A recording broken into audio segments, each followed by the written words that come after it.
விக்ரமாதித்தன் 9வது கதை. யார் உண்மையான தியாகி?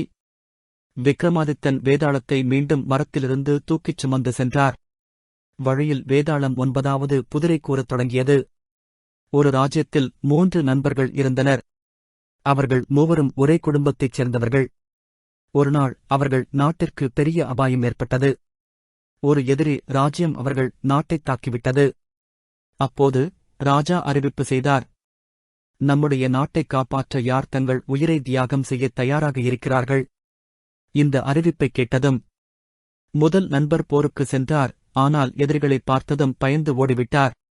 2வது நண்பர் போராடிக் கொண்டிருந்தாலும் தன்னுடைய உயிரை பாதுகாப்பதற்காக தன்னை காக்க முனைந்தார். 3வது நண்பர்தான் மிகுந்த தைரியத்துடன் போராடி தனது நாட்டைக் காப்பாற்றி இறுதி வரை தியாகம் செய்தார். வேதாளத்தின் கேள்வி: இந்த மூவரில் யார் உண்மையான தியாகி? விக்ரமாதித்தன் சிறிது நேரம் யோசித்தார். பிறகு அவர் கூறினார்: முதலாவது நண்பர் போரில் கலந்து கொண்டு எதிரிகளைப் பார்த்தவுடன் பயந்து ஓடிவிட்டான். அவன் தியாகியாகக் கொள்ள முடியாது. 2வது நண்பர் போராடினாலும் தன் உயிரைப் பாதுகாக்க விரும்பினான். ஆனால் உண்மையான தியாகம் என்பது நாட்டு மக்களின் நலனுக்காக தன்னை முழுமையாக அர்ப்பணிப்பதே. 3வது நண்பர்தான் உண்மையான தியாகி. ஏனெனில் அவர் தன் நாட்டிற்காக தன்னுடைய உயிரையே கொடுத்தார். வேதாளம் உடனே சிரித்தது. நீ மறுபடியும் சரியான பதில் கூறிவிட்டாய்.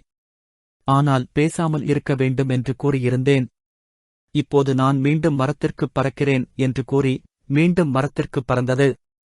விக்ரமாதித்தன் மீண்டும் அதை பிடிக்கச் சென்றார்.